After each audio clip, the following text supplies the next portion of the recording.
Beauty and the Beast is the remake of the original 90s Disney animated classic, Beauty and the Beast. This time around, the live-action adaptation is directed by Bill Condon and stars Emma Watson, Josh Gad, Luke Evans, Ian McKellen, Dan Stevens, Ewan McGregor, Emma Thompson. I could go on. I won't. As you can tell, if you follow my channel, I'm not in my usual setup. I am not at home, so currently my camera is on top of an alarm clock with a tissue box stacked on top of it, so bear with me. So I was not looking forward to this movie, really. I'm getting a little sick and tired of Disney doing this whole remake bullshit with their animated movies. It's really starting to piss me off. Nevertheless, though, it is a huge movie, as I expected. It was huge at the box office, and it's gotten solid reviews. Not as good as The Jungle Book, but the reviews are solid, so I figured I'd check this one out. And, you know, it's fine. It's not great. It's not bad.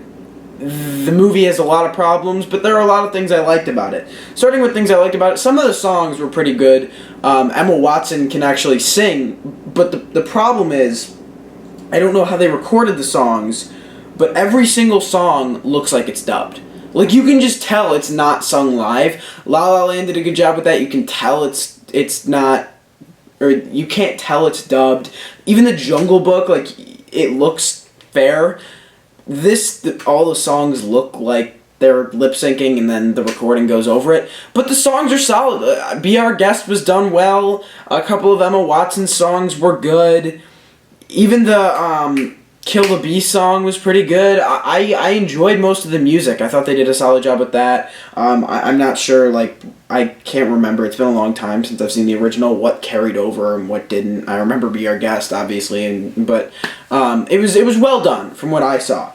A couple of the performances were solid. I thought Emma Watson actually did the best job. I think she's finally escaped that Hermione shit, and she can finally kind of do what she wants to do. I thought she sort of stole the show for me. Josh Gad was another one that stood out to me. I thought he did a really good job, probably because he's like the only one in this movie that's been on Broadway and experienced that and actually kind of knows singing and acting in a musical format like this. He's in the Book of Mormon.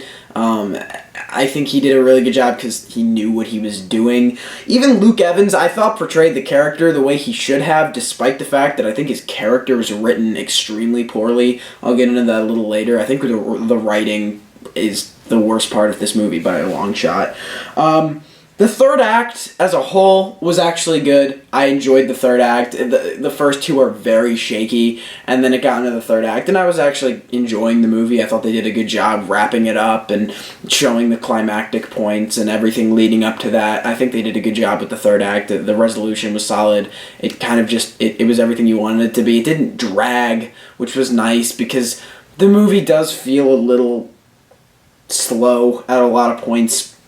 In the third act, it doesn't drag unnecessarily long, which was fair considering I think the movie's already like 2 hours and 10 minutes, which is a fair bit of time for a movie. The direction was good, and I think that sort of complements the overall look and feel of this movie. It's got a nice look and feel. Technically, this movie is pretty fucking great, even though there are CGI points that are a little rough, specifically with the Beast, just because of how much he stands out. But all the stuff that comes to life looks good. I didn't have a problem with any of it, and just, like, technically, they did a really good job with this movie. It looks great. It does. It's the scenery, the production design is great, the costume design is pretty solid. They did a really good job behind the scenes with this movie. And so, yeah, it's got a nice feel to it. It's consistent with that, at least. I can give the movie credit for that. But then I kind of get into what I didn't like about it. And what I didn't like about it sort of stands out to me almost more than what I liked about it.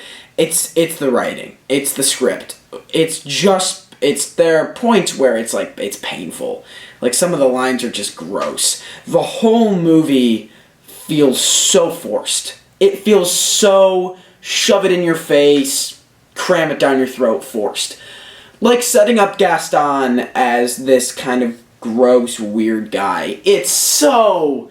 They couldn't be creative with it at all. It's just fucking pushed right at you. Like, there's a scene where he's talking to himself in the mirror, nobody is as good looking as you are, or something like that.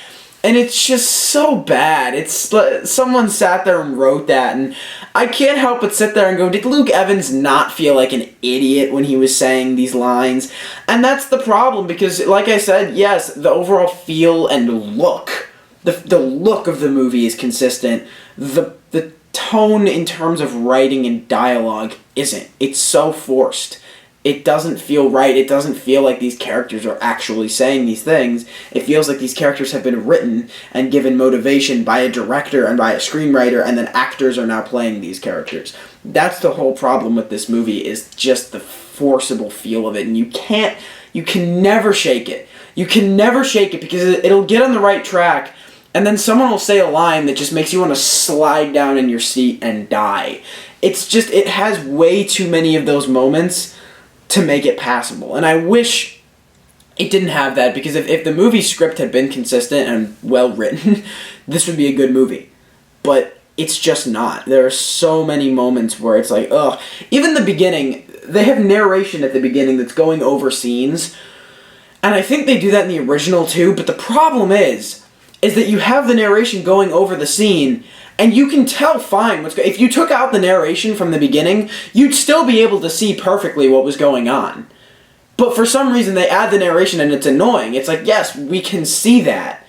Thank you. Like, there's the forcible problem with the script also brings in the issue of exposition with this movie, and the fact that there is no creative exposition. If they want to tell you something, they just tell it to you. There is no creative kind of showing in this movie, because for those of you that are all familiar with movies, it's show, don't tell. This movie throws that shit out the window. It's all tell, either through dialogue or narration, and the narration just kind of like disappears after the beginning, which is why I feel like it was so pointless in the beginning. The exposition is a problem, because then you get more into the forcible, the characters that feel forced. They don't feel like they have genuine motivation. They just feel like they're there because they need to be. I don't understand completely why Gaston wants to marry Belle. Because she's beautiful, I guess. They don't really do a good job conveying that. He sees her and he's like, she's going to be my wife. And then he just kind of has dialogue with her for the rest of the movie. And none of it feels real. That all links back to the script and the problems that the screenplay has. And it's really unfortunate, because the movie showed promise, but it was never able to fully capitalize on it because of a weak screenplay. So, overall, this is a fine movie that has problems that you can't shake because it's such a big part of the film. But overall, audiences are going to like it. If I could tell all of you not to go see it just because maybe it would stop Disney from remaking every single one of their movies, every time a piece of news about one of those remakes comes out, it hurts my soul a little bit.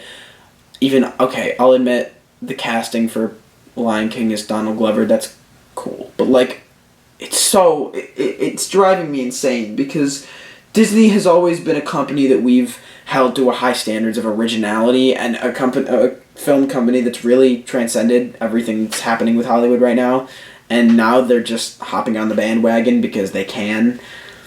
It's so irritating. And then they do the live-action bullshit. Like, what the hell is... I'm really curious as to what the hell The Lion King is going to be, because there's no people in that movie. So is it just going to be the Jungle Book, but, like, without the kid? I don't understand. But, if I could tell you for that reason not to go see this movie, I would, but that's not fair. What I will tell you is the movie's fine, and I think most of you will enjoy it as a whole. But, don't see it, because maybe they'll stop doing this. You're going to see it anyway. Who the hell am I kidding? So, overall, I guess I recommend it. You'll probably enjoy it. It's fair. It's fine. It's not great. So, what did you guys think? Have you seen Beauty and the Beast? Have you not seen Beauty and the Beast? Did you like it? Did you not like it? Do you agree? Do you disagree? Let me know in the comments below. If you enjoyed, leave a like, subscribe. I hope you guys enjoyed, and I will see you all next time. Here, just to show you what I'm working with. I have a tissue box on top of an alarm clock. That's my tripod. Yeah.